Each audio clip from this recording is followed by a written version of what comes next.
Testing of Fuji Differential Pressure Transmitter. The transmitter has been set to a calibration range from 1800 mm H2O to 2200 mm H2O. Due to our water column having a full range of 2000 mm H2O, we could only test from 1800 to 2000 mm H2O. For testing, we add a 24-volt DC power supply, a multimeter in order to measure the milliamp output, and some pressurized air as input signal, and a water column.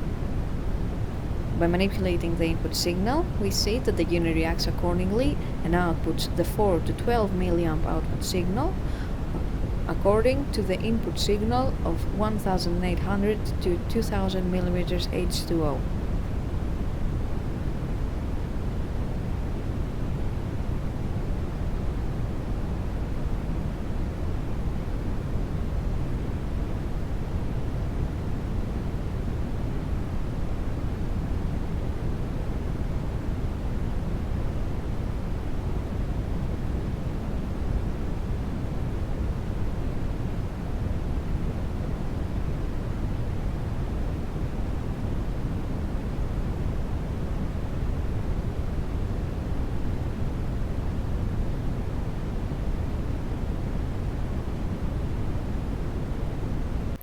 It is now clear that the differential pressure transmitter is working successfully and is ready to be delivered to the customer.